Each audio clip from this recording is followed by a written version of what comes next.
ನಮಸ್ತೆ ಗೆಳೆಯರು, ಎಲ್ಲರೂ ಹೇಗಿದ್ದೀರಾ? ಚೆನ್ನಾಗಿದ್ದೀರಾ ಅಂತ ಭಾವಿಸ್ತೀನಿ. ನಮ್ಮ ಕನ್ನಡ ಇಂಡಸ್ಟ್ರಿಗೆ ಒಳ್ಳೊಳ್ಳೆ ಸಿನಿಮಾಗಳನ್ನು ಕೊಟ್ಟ ಪ್ರೊಡಕ್ಷನ್ ಹೌಸ್ಗಳು ಹಲವು ನಮಗೆ ಸಿಗುತ್ತೆ. ಈ 80-90ರ ಕಾಲದಲ್ಲಿ ವಜ್ರೇಶ್ವರಿ ಸಂಸ್ಥೆ ಇರಬಹುದು, ರವಿಚಂದ್ರನ್ ರವರ ಓಂ ಬ್ಯಾನರ್ ಆದ ಈಶ್ವರಿ ಸಂಸ್ಥೆ ಇರಬಹುದು, ಹಾಗೆ ಸ್ವಲ್ಪ ಮುಂದೆ ಬಂದರೆ ಕೋಟಿರಾಮು, ರಾಕ್ಲೈನ್ ವೆಂಕಟೇಶ್, ಹೀಗೆ ಈ ಎಲ್ಲ ನಿರ್ಮಾಪಕರು ಜನ ಮೆಚ್ಚಿ ಮೆರೆಸಿದ ಸಿನಿಮಾಗಳನ್ನು ಕನ್ನಡ ಇಂಡಸ್ಟ್ರಿಗೆ ಕೊಟ್ಟಿದ್ದಾರೆ. ಈಗ ಅಂದರೆ ನಮ್ಮ ಕಾಲದಲ್ಲಿ ಕನ್ನಡ ಚಿತ್ರಗಳನ್ನು ಗ್ಲೋಬಲ್ ಲೆವೆಲ್ಗೆ ತಗೊಂಡು ಹೋದ ಸಿನಿಮಾ ಸಂಸ್ಥೆ ಅಂದರೆ ಒಂಬಾಳೆ ಫಿಲ್ಮ್ಸ್ ಅಂತ ಯಾವುದೇ ಮುಚ್ಚುಮರೆ ಇಲ್ಲದೆ ಹೇಳಬಹುದು.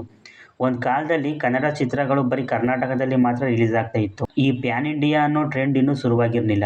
ಆ ಟೈಮಲ್ಲಿ ಕನ್ನಡದಲ್ಲೂ ಸಿನಿಮಾಗಳು ತಯಾರಾಗುತ್ತೆ ಅನ್ನೋದು ಎಷ್ಟೋ ಜನಕ್ಕೆ ಗೊತ್ತೇ ಇರಲಿಲ್ಲ.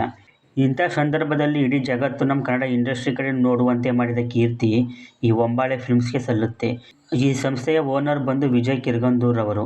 ಇವರ ಪ್ರತಿಯೊಂದು ಹೆಜ್ಜೆ ಕೂಡ ನಮ್ಮ ಕನ್ನಡ ಇಂಡಸ್ಟ್ರಿನ ದೊಡ್ಡ ಮಟ್ಟದಲ್ಲಿ ತಗೊಂಡು ಹೋಗೋ ಕಡೆ ಸಾಗುತ್ತೆ. ಅದಕ್ಕೆ ಹಲವು ಉದಾಹರಣೆಗಳನ್ನು ಕೂಡ ನಾವು ಕೊಡಬಹುದು. ಕಳೆದ ವಾರವಷ್ಟೇ ರಿಲೀಸ್ ಆದ ಕಾಂತಾರ ಚಾಪ್ಟರ್ 1 ಸಿನಿಮಾ ಬಾಕ್ಸ್ ಆಫೀಸ್ ಹುಡಿಸ್ ಮಾಡ್ತಾ ಇದೆ. ಸೊರಗಿದ ಚಿತ್ರರಂಗಕ್ಕೆ ಮತ್ತೆ ಶಕ್ತಿ ತುಂಬ್ತಾ ಇದೆ. ಇಡೀ ಜಗತ್ತು ಈಗ ಕಾಂತಾರ ಸಿನಿಮಾದ ಬಗ್ಗೆ ಮಾತಾಡ್ತಾ ಇದೆ. ಸಿನಿಮಾ ನೋಡಿದ ಪ್ರತಿಯೊಬ್ಬ ಪ್ರೇಕ್ಷಕನು ಕೂಡ ಸಿನಿಮಾವನ್ನು ಹಾಡಿ ಹೊಗಳ್ತಾ ಇದ್ದಾರೆ. ಎಲ್ಲ ಚಿತ್ರರಂಗದ ನಟ ನಟಿಯರು ಹಾಗೂ ರಾಜಕಾರಣಿಗಳು ಕೂಡ ಸಿನಿಮಾವನ್ನು ನೋಡಿ ತಮ್ಮ ಸೋಷಿಯಲ್ ಮೀಡಿಯಾದಲ್ಲಿ ಕಾಂತಾರ ಚಾಪ್ಟರ್ 1 ಸಿನಿಮಾದ ಬಗ್ಗೆ ಒಳ್ಳೆಯ ಅಭಿಪ್ರಾಯವನ್ನು ವ್ಯಕ್ತಪಡಿಸ್ತಾ ಇದ್ದಾರೆ. ಇವೆಲ್ಲ ಸಾಧ್ಯವಾದದ್ದು ರಿಷಬ್ ಶೆಟ್ಟಿರವರ ಆಲೋಚನೆಯಿಂದ ಆದರೂ ಅವರಿಗೆ ಬೆನ್ನೆಲುವಾಗಿ ನಿಂತಿದ್ದು ಈ ಒಂಬಾಳೆ ಫಿಲ್ಮ್ಸ್ ಅನ್ನೋದನ್ನು ಅಲ್ಲಗಳೆಯುವಾಗಿಲ್ಲ. ಈಗ ಗ್ಲೋಬಲ್ ಲೆವೆಲ್ಗೆ ಹೆಸರು ಮಾಡಿರುವ ಒಂಬಾಳೆ ಫಿಲ್ಮ್ಸ್ನ ಸಂಸ್ಥಾಪಕ ಈ ಸಂಸ್ಥೆ ತೆರೆಯೋ ಮುಂಚೆಯೇ ಪ್ರೊಡ್ಯೂಸರ್ ಆಗಿದ್ರು ಅಂದರೆ ನೀವು ನಂಬ್ತೀರಾ? ಅದು ದರ್ಶನ್ ರವರ ಹೋಮ್ ಬ್ಯಾನರ್ ಆದ ತೂಗುದೀಪ ಪ್ರೊಡಕ್ಷನ್ನಲ್ಲಿ ನಿರ್ಮಾಣವಾದ ಸಿನಿಮಾಗಳಿಗೆ ಮೊದಲು ವಿಜಯ್ ಕಿರ್ಗಂದೂರ್ ರವರು ಹಣ ಹೂಡಿಕೆ ಮಾಡಿದ್ದಾರೆ. ಆ ಸಿನಿಮಾಗಳು ಯಾವುದು? ಈ ವಿಜಯ್ ಕಿರ್ಗಂದೂರ್ ರವರು ಸಿನಿಮಾ ಫೀಲ್ಡ್ಗೆ ಬರೋದಕ್ಕಿಂತ ಮುಂಚೆ ಏನು ಮಾಡ್ತಿದ್ರು ಅನ್ನೋದನ್ನು ಈ ವಿಡಿಯೋದಲ್ಲಿ ನೋಡೋಣ. ವಿಡಿಯೋನ ಕೊನೆ ತನಕ ನೋಡಿ. ಗೆಳೆಯರೆ, ವಿಜಯ್ ಕಿರ್ಗಂದೂರ್ ರವರು ಮೂಲತಃ ಮಂಡ್ಯ ಭಾಗದವರು. ಮಂಡ್ಯದ ಪಕ್ಕ ಕಿರ್ಗಂದೂರು ಅನ್ನೋ ಒಂದು ಸಣ್ಣ ಹಳ್ಳಿಯಲ್ಲಿ ಶ್ರೀಮಂತ ಮನೆತನದಲ್ಲಿ ಜನಿಸ್ತಾರೆ. ಈ ಕಿರ್ಗಂದೂರು ಅನ್ನೋ ಊರಲ್ಲಿ ನಮ್ಮ ಸಂಬಂಧಿಕರು ಕೂಡ ಇದ್ದಾರೆ. ಆ ಊರನ್ನು ನಾನು ಕೂಡ ನೋಡಿದ್ದೀನಿ. ಆ ಊರಿನ ನನ್ನ ಸ್ನೇಹಿತ ಈಗ ನಮ್ಮೂರಲ್ಲಿ ಬಂದು ನೆಲೆಸಿದ್ದಾನೆ. ಅದು ಒಂದು ಸಣ್ಣ ಹಳ್ಳಿ. ಅಲ್ಲಿ ಹುಟ್ಟಿದ ಈ ವಿಜಯರವರು ಬಿಸ್ನೆಸ್ ಮಾಡೋ ಉದ್ದೇಶದಿಂದ ಬೆಂಗಳೂರು ಕಡೆ ಮುಖ ಮಾಡ್ತಾರೆ.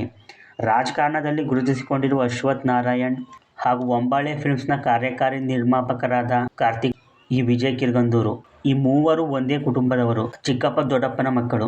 ವಿಜಯ್ ಕಿರ್ಗಂದೂರ್ ಅವರು ಬಿಸ್ನೆಸ್ ಮಾಡಿ ದೊಡ್ಡ ಹೆಸರು ಮಾಡಬೇಕೆಂದು ಬೆಂಗಳೂರಿಗೆ ಬರ್ತಾರೆ. ಆರಂಭದಲ್ಲಿ ರಿಯಲ್ ಎಸ್ಟೇಟ್ಗೆ ಕೈ ಹಾಕ್ತಾರೆ. ಅಲ್ಲಿ ಯಶಸ್ಸನ್ನು ಕೂಡ ಕಾಣ್ತಾರೆ. ಮತ್ತೆ ಕನ್ಸ್ಟ್ರಕ್ಷನ್ ಶುರು ಮಾಡ್ತಾರೆ. ಅವರ ಚಾಣಕ್ಯದಿಂದ ಅಲ್ಲೂ ಕೂಡ ಯಶಸ್ಸನ್ನು ಗಳಿಸ್ತಾರೆ. ಸರ್ಕಾರಿ ಕಟ್ಟಡಗಳು, ದೊಡ್ಡ ದೊಡ್ಡ ಅಪಾರ್ಟ್ಮೆಂಟ್ಗಳನ್ನು ನಿರ್ಮಿಸಿ ಕನ್ಸ್ಟ್ರಕ್ಷನ್ನಲ್ಲೂ ಕೂಡ ದೊಡ್ಡ ಹೆಸರು ಮಾಡ್ತಾರೆ. ಮುಂದೆ ಸಿನಿಮಾ ಫೀಲ್ಡ್ಗೆ ಬರಬೇಕೆಂಬ ಆಸೆ ಬಂದಾಗ ದರ್ಶನ್ ರವರ ಹೋಮ್ ಬ್ಯಾನರ್ ಆದ ತೂಗುದೀಪ ಪ್ರೊಡಕ್ಷನ್ನಲ್ಲಿ ಜೊತೆಯಲ್ಲಿ ಅನ್ನೋ ಸಿನಿಮಾ ನಿರ್ಮಾಣ ಆಗ್ತಾ ಇರುತ್ತೆ. ಲವ್ಲಿ ಸ್ಟಾರ್ ಪ್ರೇಮ್ ಹಾಗೂ ರಮ್ಯಾ ಆ ಸಿನಿಮಾದಲ್ಲಿ ಅಭಿನಯಿಸ್ತಾ ಇರ್ತಾರೆ. ಆ ಸಿನಿಮಾಗೆ ವಿಜಯ್ ಕಿರ್ಗಂದೂರ್ ಅವರು ಕೋ ಪ್ರೊಡ್ಯೂಸರ್ ಆಗಿ ಹಣವನ್ನು ಹಾಕಿರ್ತಾರೆ. ಜೊತೆಯಲ್ಲಿ ಸಿನಿಮಾ 2006ರಲ್ಲಿ ರಿಲೀಸ್ ಆಗಿ ಬ್ಲಾಕ್ ಬಾಸ್ಟರ್ ಆಗುತ್ತೆ. ವಿಜಯ್ ಕಿರ್ಗಂದೂರ್ ಅವರು ಹಾಕಿದ ಹಣ ದುಪ್ಪಟ್ಟು ವಾಪಸ್ಸು ಬರುತ್ತೆ. ಸಿನಿಮಾ ಫೀಲ್ಡ್ಗೆ ಎಂಟ್ರಿ ಕೊಟ್ಟ ಆರಂಭದಲ್ಲೇ ಗೆಲುವನ್ನು ಕಾಣ್ತಾರೆ ವಿಜಯ್ ಕಿರ್ಗಂದೂರ್ ಅವರು. ಮತ್ತೆ ಅದೇ ತೂಗುದೀಪ ಪ್ರೊಡಕ್ಷನ್ನಲ್ಲಿ 2008ರಲ್ಲಿ ದರ್ಶನ್ ರವರ ಜೊತೆ ದೊಡ್ಡ ಸ್ಟಾರ್ ಕ್ಯಾಸ್ಟ್ನಲ್ಲಿ ರಿಲೀಸ್ ಆಗಿದ್ದ ನವಗ್ರಹ ಸಿನಿಮಾದಲ್ಲೂ ಕೂಡ ವಿಜಯ್ ಕಿರ್ಗಂದೂರ್ ಅವರು ಕೋ ಪ್ರೊಡ್ಯೂಸರ್ ಆಗಿ ಒಂದು ಶೇರನ್ನು ಹಾಕಿರ್ತಾರೆ. ಈ ಸಿನಿಮಾ ಕೂಡ ಸೂಪರ್ ಡೂಪರ್ ಹಿಟ್ ಆಗುತ್ತೆ. ಕೋ ಪ್ರೊಡ್ಯೂಸರ್ ಆಗಿ ವರ್ಕ್ ಮಾಡಿದ ಮೊದಲ 2 ಸಿನಿಮಾಗಳು ವಿಜಯ್ ಕಿರ್ಗಂದೂರ್ ಅವರಿಗೆ ಯಶಸ್ಸನ್ನು ತಂದುಕೊಡುತ್ತೆ. ಆಗ ಚಿತ್ರರಂಗದ ಮೇಲೆ ಒಲವು ಜಾಸ್ತಿ ಆಗ್ತಾ ಹೋಗುತ್ತೆ. ಆಗ ತಮ್ಮದೇ ಆದ ಒಂದು ನಿರ್ಮಾಣ ಸಂಸ್ಥೆಯನ್ನು ತೆರೆದು ಓನ್ ಆಗಿ ಸಿನಿಮಾಗಳನ್ನು ನಿರ್ಮಾಣ ಮಾಡಬೇಕೆಂದು ಒಂಬಾಳೆ ಫಿಲ್ಮ್ಸ್ ಅನ್ನೋ ಸಂಸ್ಥೆಯನ್ನು ಸ್ಥಾಪನೆ ಮಾಡ್ತಾರೆ. ತನ್ನ ಮೊದಲ ಚಿತ್ರದಲ್ಲಿ ರಾಜ್ಕುಮಾರ್ ಅವರ ಫ್ಯಾಮಿಲಿಯಿಂದ ಹೀರೋ ಹಾಕಬೇಕು ಅನ್ನೋ ಉದ್ದೇಶದಿಂದ ಮೊದಲಿಗೆ ಪುನೀತ್ ರಾಜ್ಕುಮಾರ್ ಅವರಿಗೆ ಸಿನಿಮಾ ಮಾಡ್ತಾರೆ. ಅದು ನಿನ್ನಿಂದಲೇ. ಈ ಸಿನಿಮಾ ಒಂಬಾಳೆ ಬ್ಯಾನರ್ನಲ್ಲಿ ತಯಾರಾದ ಮೊದಲ ಸಿನಿಮಾ. 2014ರ ಜನವರಿಯಲ್ಲಿ ಈ ಸಿನಿಮಾ ರಿಲೀಸ್ ಆಗಿರುತ್ತೆ. ನ್ಯೂಯಾರ್ಕ್ ಸಿಟಿಯಲ್ಲಿ 80% ಶೂಟಿಂಗ್ ಮಾಡಿರ್ತಾರೆ. ಸಿನಿಮಾಗೆ ಅದ್ಧೂರಿಯಾಗಿ ಖರ್ಚು ಮಾಡಿರ್ತಾರೆ. ಒಂದೊಳ್ಳೆ ಕ್ವಾಲಿಟಿಯಲ್ಲಿ ಸಿನಿಮಾ ತಯಾರಾಗಿರುತ್ತೆ. ಆದರೂ ಸಿನಿಮಾ ಗೆಲ್ಲಲ್ಲ. ನಿನ್ನಿಂದಲೇ ಒಂಥರ ಪುನೀತ್ ರಾಜ್ಕುಮಾರ್ ಅವರ ಕೆರಿಯರ್ನಲ್ಲೇ ದೊಡ್ಡ ಡಿಸಾಸ್ಟರ್ ಸಿನಿಮಾ. ಈ ಸಿನಿಮಾದಿಂದ ತುಂಬ ಲಾಸ್ ಆಗ್ತಾರೆ ವಿಜಯ್ ಕಿರ್ಗಂದೂರ್ ಅವರು. ಆರಂಭದಲ್ಲಿ ಕೋ ಪ್ರೊಡ್ಯೂಸರ್ ಆಗಿ ಮಾಡಿದ್ದ 2 ಚಿತ್ರಗಳು ಸಕ್ಸಸ್ ಕೊಟ್ಟಿರುತ್ತೆ.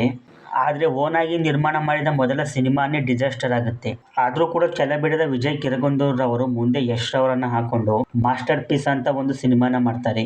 ಆಗ ಯಶ್ ಅವರು ರಾಮಾಚಾರಿ ಅಂತ ಇಂಡಸ್ಟ್ರಿ ಹಿಟ್ ಕೊಟ್ಟು ದೊಡ್ಡ ಸ್ಟಾರ್ ಆಗಿರ್ತಾರೆ.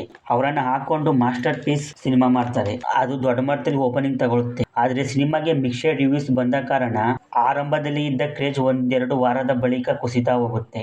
ಆದರೂ ಈ ಸಿನಿಮಾ ನಿನ್ನಿಂದಲೇ ಅಂತ ದೊಡ್ಡ ಪೆಟ್ಟು ಕೊಡಲ್ಲ, ಹಿಟ್ ಅಂತ ಕನ್ಸಿಡರ್ ಆಗುತ್ತೆ. ಅವರು ಹಾಕಿದ ಹಣ ಕೂಡ ವಾಪಸ್ ಬರುತ್ತೆ. ಮುಂದೆ ಪುನೀತ್ ರಾಜ್ಕುಮಾರ್ ಅವರು ನಿನ್ನಿಂದಲೇ ಸಿನಿಮಾದಿಂದ ಆದ ಲಾಸ್ನ ಮತ್ತೆ ರಿಕವರ್ ಮಾಡೋದಕ್ಕೋಸ್ಕರ ವಿಜಯ್ ಕಿರಗಂದೂರ್ ಅವರಿಗೆ ಮತ್ತೆ ಕಾಲ್ ಶೀಟ್ ಕೊಟ್ಟಿರ್ತಾರೆ. ಆಗ ರಾಮಾಚಾರಿ ಅಂತಹ ಇಂಡಸ್ಟ್ರಿ ಇಟ್ಕೊಟ್ಟ ಡೈರೆಕ್ಟರ್ ಸಂತೋಷ್ ಆನಂದರಾಮ್ ರವರನ್ನ ಪುನೀತ್ ರಾಜ್ಕುಮಾರ್ ಅವರು ಆಯ್ಕೆ ಮಾಡ್ತಾರೆ. ಸಂತೋಷ್ ಆನಂದರಾಮ್ಗೆ ಒಂಬಾಳೆ ಫಿಲ್ಮ್ಸ್ಗೆ ಕಥೆ ಮಾಡಲು ಹೇಳ್ತಾರೆ. ಆಗ ಶುರುವಾಗಿದ್ದೇ ರಾಜ್ಕುಮಾರ ಸಿನಿಮಾ ನಿಮಗೆಲ್ಲ ಗೊತ್ತಿರೋ ಹಾಗೆ ಇಂಡಸ್ಟ್ರಿ ಹಿಟ್ ಆದಂತಹ ಸಿನಿಮಾ. 75 ಕೋಟಿ ಗಳಿಸಿ ದೊಡ್ಡ ಮಟ್ಟದಲ್ಲಿ ಸಕ್ಸಸ್ ಆಗಿರುತ್ತೆ. ಅಲ್ಲಿಂದ ಹಿಂದೆ ತಿರುಗಿ ನೋಡೋದೇ ಇಲ್ಲ. ಒಂಬಾಳೆ ಫಿಲ್ಮ್ಸ್ ದೊಡ್ಡ ಮಟ್ಟದಲ್ಲಿ ಬೆಳೀತಾ ಹೋಗುತ್ತೆ. 2018ರಲ್ಲಿ KGF ಚಾಪ್ಟರ್ 1 ಮಾಡ್ತಾರೆ. ಅದು ಯಶ್ ರವರ ಆಶೆಯಂತೆ ಪ್ಯಾನ್ ಇಂಡಿಯಾ ರಿಲೀಸ್ ಮಾಡಿ ದೊಡ್ಡ ಹೆಸರು ಮಾಡುತ್ತೆ. KGF ಚಾಪ್ಟರ್ 1 240 ಕೋಟಿ ಗಳಿಸಿ ಇಡೀ ದೇಶ ನಮ್ಮ ಕನ್ನಡ ಇಂಡಸ್ಟ್ರಿ ಕಡೆ, ನಮ್ಮ ಕನ್ನಡ ಸಿನಿಮಾಗಳ ಕಡೆ ತಿರುಗಿ ನೋಡುವಂತೆ ಮಾಡುತ್ತೆ. ಈ ಸಿನಿಮಾದಿಂದ ಸ್ಫೂರ್ತಿ ಪಡೆದು ಕನ್ನಡ ಸಿನಿಮಾಗಳನ್ನು ಕೂಡ ಪ್ಯಾನ್ ಇಂಡಿಯಾ ರಿಲೀಸ್ ಮಾಡಲು ಮುಂದೆ ಬರ್ತಾರೆ. ನಮ್ಮ ಕನ್ನಡ ಸಿನಿಮಾಗಳು ಕೂಡ ಇಷ್ಟು ಬಿಸ್ನೆಸ್ ಮಾಡಬಹುದು ಅನ್ನೋದನ್ನ ತೋರಿಸ್ಕೊಟ್ಟ ಕೀರ್ತಿಗೆ KGF ಚಾಪ್ಟರ್ 1 ಸೇರುತ್ತೆ. ಮುಂದೆ ಅದರ ಮುಂದುವರೆದ ಭಾಗವಾದ KGF ಚಾಪ್ಟರ್ 2 ರಿಲೀಸ್ ಆಗಿ ಇಂಡಿಯನ್ ಸಿನಿಮಾ ಇಂಡಸ್ಟ್ರಿನೇ ಶೇಕ್ ಮಾಡ್ತು ಅಂದರೆ ತಪ್ಪಾಗಲ್ಲ. 1000 ಕೋಟಿ ಗಡಿ ದಾಟಿ 1250 ಕೋಟಿ ಗಳಿಸಿ ಭಾರತೀಯ ಚಿತ್ರರಂಗದಲ್ಲಿ ಅತಿ ಹೆಚ್ಚು ಗಳಿಕೆ ಕಂಡ ಸಿನಿಮಾಗಳ ಪಟ್ಟಿಗೆ KGF ಚಾಪ್ಟರ್ 2 ಸೇರುತ್ತೆ. ಇಲ್ಲಿಂದ ನಮ್ಮ ಕನ್ನಡ ಇಂಡಸ್ಟ್ರಿ ಬೇರೆ ಒಂದು ರೂಪ ತಾಳ್ತು ಅಂದರೆ ತಪ್ಪಾಗಲ್ಲ. ಮತ್ತೆ 2027ರಲ್ಲಿ ಕಾಂತಾರ ಅಂತ ಕರಾವಳಿ ಭಾಗದ ದೈವದ ಕಥೆಯನ್ನ, ಅಲ್ಲಿನ ಆಚಾರ ವಿಚಾರಗಳನ್ನ ಸಿನಿಮಾ ಮಾಡಿ ಅದನ್ನು ದೇಶದ ಮೂಲೆ ಮೂಲೆಗೂ ತಲುಪಿಸುವುದರಲ್ಲಿ ಒಂಬಾಳೆ ಫಿಲ್ಮ್ಸ್ ಯಶಸ್ವಿಯಾಗುತ್ತೆ. ಪ್ರಭಾಸ್ ಅಂತಹ ದೊಡ್ಡ ಸ್ಟಾರ್ನ ಹಾಕೊಂಡು ಸಲಾರ್ ಅಂತ ಸಿನಿಮಾ ಮಾಡ್ತಾರೆ. ಕನ್ನಡ ಇಂಡಸ್ಟ್ರಿ ಅಂದರೆ ಒಂಥರ ಮೂಗು ಮುರಿಯುತ್ತಿದ್ದ ಶ್ರುತಿ ಹಾಸನ್ ರವರನ್ನ ಸಲಾರ್ ಸಿನಿಮಾಗೆ ಹೀರೋಯಿನ್ ಆಗಿ ಹಾಕೊಳ್ತಾರೆ. ಒಳ್ಳೊಳ್ಳೆ ಸಿನಿಮಾಗಳನ್ನು ಮಾಡಿ ತಾವು ಬೆಳೆಯುವುದರ ಜೊತೆಗೆ ಇಂಡಸ್ಟ್ರಿಯನ್ನು ಕೂಡ ದೊಡ್ಡ ಮಟ್ಟದಲ್ಲಿ ತಗೊಂಡು ಹೋಗ್ತಾರೆ. ಬರೀ ಹೈ ಬಜೆಟ್ ಸಿನಿಮಾಗಳನ್ನು ಮಾತ್ರ ಮಾಡದೆ ರಾಘವೇಂದ್ರ ಸ್ಟೋರ್, ಧೂಮಂ ಅಂತ ಮೆಸೇಜ್ ಇರುವ ಸ್ಮಾಲ್ ಬಜೆಟ್ ಸಿನಿಮಾಗಳನ್ನು ಕೂಡ ಇವರು ಮಾಡಿದ್ದಾರೆ. ಈ ಜರ್ನಿಯ ಮಧ್ಯೆ ಪುನೀತ್ ರಾಜ್ಕುಮಾರ್ ಅವರ ಯುವರತ್ನ ಅಂತ ಒಂದು ಸಾಮಾಜಿಕ ಸಂದೇಶ ಇರುವಂತಹ ಸಿನಿಮಾವನ್ನ ಮಾಡ್ತಾರೆ. ಆದರೆ ಸಿನಿಮಾ ರಿಲೀಸ್ ಆದ ಬೆನ್ನಲ್ಲೇ ಕೋವಿಡ್ನಿಂದ ಲಾಕ್ಡೌನ್ ಘೋಷಣೆಯಾದ ಕಾರಣ ಥಿಯೇಟರ್ನಲ್ಲಿ ಯುವರತ್ನ ಸಿನಿಮಾ ನಿಲ್ಲಲ್ಲ. ಆದರೆ OTTಗೆ ಒಳ್ಳೆ ರೇಟ್ಗೆ ಸೇಲ್ ಮಾಡ್ತಾರೆ ವಿಜಯ್ ಕಿರಗಂದೂರ್ ಅವರು ಯುವರತ್ನ ಸಿನಿಮಾವನ್ನ. ಪುನೀತ್ ರಾಜ್ಕುಮಾರ್ ಅವರು ಒಂಬಾಳೆ ಫಿಲ್ಮ್ಸ್ನ ಮೊದಲ ಸಿನಿಮಾಗೆ ಕಾಲ್ ಶೀಟ್ ಕೊಟ್ಟಿರ್ತಾರೆ. ಆ ಸಿನಿಮಾ ಸೋತಾಗ ಆ ಲಾಸ್ನ ಮತ್ತೆ ರಿಕವರ್ ಮಾಡೋದಕ್ಕೋಸ್ಕರ ಮತ್ತೆ ಕಾಲ್ ಶೀಟ್ ಕೊಟ್ಟು ರಾಜ್ಕುಮಾರ ಅಂತ ಸಿನಿಮಾನ ಒಂಬಾಳೆ ಫಿಲ್ಮ್ಸ್ಗೆ ಕೊಡ್ತಾರೆ. ನಿನ್ನಿಂದಲೆಯಲ್ಲಿ ಆದ ಲಾಸ್ನ ಇಲ್ಲಿ ರಿಕವರ್ ಮಾಡಿಸ್ತಾರೆ. ಒಂಬಾಳೆ ಫಿಲ್ಮ್ಸ್ಗೆ ಪುನೀತ್ ರಾಜ್ಕುಮಾರ್ ಅವರು ಮಾಡಿದ ಸಹಾಯದ ಕೃತಜ್ಞತೆಗೆ ಅವರ ಅಗಲಿಕೆಯ ನಂತರ ಯುವರಾಜ್ ಕುಮಾರ್ ಅವರನ್ನು ಇಂಟ್ರೊಡ್ಯೂಸ್ ಮಾಡುವ ಹೊಣೆಯನ್ನು ಇದೇ ಒಂಬಾಳೆ ಫಿಲ್ಮ್ಸ್ ತಗೊಳ್ಳುತ್ತೆ. ಯುವ ಸಿನಿಮಾದಲ್ಲಿ ಯುವರಾಜ್ ಕುಮಾರ್ ಅವರನ್ನು ಒಂಬಾಳೆ ಫಿಲ್ಮ್ಸ್ ಇಂಟ್ರೊಡ್ಯೂಸ್ ಮಾಡುತ್ತೆ. ಹೀಗೆ ಕನ್ನಡ ಚಿತ್ರರಂಗದಲ್ಲಿ ಅದರದ್ದೇ ಆದ ಒಂದು ಛಾಪನ್ನು ಮೂಡಿಸಿರುವಂತಹ ಒಂಬಾಳೆ ಫಿಲ್ಮ್ಸ್ ಈಗ ಗ್ಲೋಬಲ್ ಲೆವೆಲಲ್ಲಿ ಸೌಂಡ್ ಮಾಡ್ತಾ ಇದೆ. ಈ ಸಂಸ್ಥೆಯಲ್ಲಿ ಒಂದು ಸಿನಿಮಾ ತಯಾರಾಗ್ತಾ ಇದೆ ಅಂದರೆ ಆ ಸಿನಿಮಾಗೆ ಇಡೀ ದೇಶದ ಜನ ಕಾಯ್ತಾರೆ. ಅದೇ ರೀತಿ ಮಾರ್ಕೆಟಿಂಗ್ ಕೂಡ ಮಾಡ್ತಾರೆ ಇವರು. ಅವರ ಸಿನಿಮಾನ ದೇಶದ ಮೂಲೆ ಮೂಲೆಗೂ ತಲುಪಿಸುವುದರಲ್ಲಿ ವಿಜಯ್ ಕಿರಗಂದೂರ್ ಅವರು ಬಹಳ ನಿಗಾ ವಹಿಸ್ತಾರೆ. ಅವರ ಕಂಟೆಂಟ್ ಕೂಡ ಅಷ್ಟೇ ಸ್ಟ್ರಾಂಗ್ ಇರುತ್ತೆ. ಹಾಗಾಗಿ ಸಿನಿಮಾ ದೊಡ್ಡ ಮಟ್ಟದಲ್ಲಿ ರೀಚ್ ಆಗುತ್ತೆ.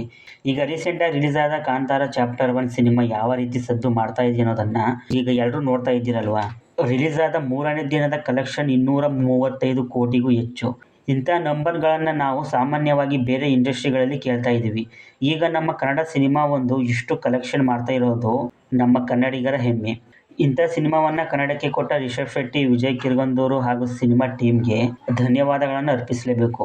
ಮಂಡ್ಯದ ಹಳ್ಳಿಯೊಂದರಲ್ಲಿ ಹುಟ್ಟಿದ ಒಬ್ಬ ವ್ಯಕ್ತಿ ಈಗ ತನ್ನದೇ ಆದ ಸಿನಿಮಾ ಸಂಸ್ಥೆ ಸ್ಥಾಪಿಸಿ ಗ್ಲೋಬಲ್ ಲೆವೆಲ್ಗೆ ಹೆಸರು ಮಾಡೋದು ಅಂದರೆ ಸಾಮಾನ್ಯ ವಿಷಯವಲ್ಲ. ಈ ಯಶಸ್ಸಿನಲ್ಲಿ ಒಂಬಾಳೆ ಫಿಲ್ಮ್ಸ್ನ ಕಾರ್ಯಕಾರಿ ನಿರ್ಮಾಪಕರಾದ ಕಾರ್ತಿಕ್ ಅವರದ್ದು ಕೂಡ ಪಾಲಿದೆ. ಸಿನಿಮಾದ ಕಥೆ ಆಯ್ಕೆ ಮಾಡಿ ಇಷ್ಟು ದುಡ್ಡು ಅಂತ ಕೊಡೋದು ಮಾತ್ರ ವಿಜಯ್ ಕಿರಗಂದೂರ್ ಅವರ ಕೆಲಸ. ಆ ಸಿನಿಮಾ ಶೂಟ್ ಮಾಡಿ ಪೋಸ್ಟ್ ಪ್ರೊಡಕ್ಷನ್, ಡಬ್ಬಿಂಗ್ ಎಲ್ಲ ಮುಗಿದು ಥಿಯೇಟರ್ಗೆ ಸಿನಿಮಾ ರಿಲೀಸ್ ಮಾಡೋವರೆಗೂ ಕಾರ್ತಿಕ್ ಅವರು ಶ್ರಮ ಪಡ್ತಾರೆ. ಅವರು ಕೂಡ ತಮ್ಮದೇ ಆದ KRG ಸ್ಟುಡಿಯೋ ಹೆಸರಿನಲ್ಲಿ ಒಂದು ಸಿನಿಮಾ ಸಂಸ್ಥೆ ಸ್ಥಾಪಿಸಿದ್ದಾರೆ. ಆ ಸಂಸ್ಥೆ ಅಡಿಯಲ್ಲಿ ಸಿನಿಮಾನ ನಿರ್ಮಾಣ ಮಾಡ್ತಾರೆ ಹಾಗೂ ಡಿಸ್ಟ್ರಿಬ್ಯೂಟ್ ಕೂಡ ಮಾಡ್ತಾರೆ. ಈಗ ರೀಸೆಂಟ್ ಆಗಿ ರಿಲೀಸ್ ಆದಂತಹ ಯುವರಾಜ್ ಕುಮಾರ್ ಅವರ ಯಕ್ಕ ಸಿನಿಮಾವನ್ನು ಕೂಡ ಕಾರ್ತಿಕ್ ಮಹೇಶ್ ರವರು ಪ್ರೊಡ್ಯೂಸ್ ಮಾಡಿದರು. ಒಂಬಾಳೆ ಫಿಲ್ಮ್ಸ್ ಹಾಗೂ KRG ಸ್ಟುಡಿಯೋಸ್ ಈ ಎರಡು ಸಂಸ್ಥೆಗಳು ಒಳ್ಳೊಳ್ಳೆ ಸಿನಿಮಾಗಳನ್ನ ಕೊಡ್ಲಿ ಅಂತ ಆ ದೇವರಲ್ಲಿ ಪ್ರಾರ್ಥಿಸೋಣ. ಮುಂದೆ ಬರೋವರ ಸಿನಿಮಾಗಳಿಗೆ ಒಳ್ಳೆಯದಾಗಲಿ ಅಂತ ಹೇಳ್ತಾ ಈ ವಿಡಿಯೋನ ಮುಗಿಸ್ತಾ ಇದ್ದೀನಿ. ಇಲ್ಲಿ ತನಕ ವಿಡಿಯೋ ನೋಡಿದ್ದಕ್ಕಾಗಿ ಧನ್ಯವಾದಗಳು. ವಿಡಿಯೋ ಇಷ್ಟ ಆಗಿದ್ದರೆ ಲೈಕ್ ಮಾಡಿ. ಇದೇ ಥರ ವಿಡಿಯೋಗಳಿಗಾಗಿ ನನ್ನ ಚಾನಲ್ನ ಸಬ್ಸ್ಕ್ರೈಬ್ ಮಾಡ್ಕೊಂಡು ಸಪೋರ್ಟ್ ಮಾಡಿ. ಸಿಗೋಣ ಮುಂದಿನ ವಿಡಿಯೋದಲ್ಲಿ. ಬಾಯ್.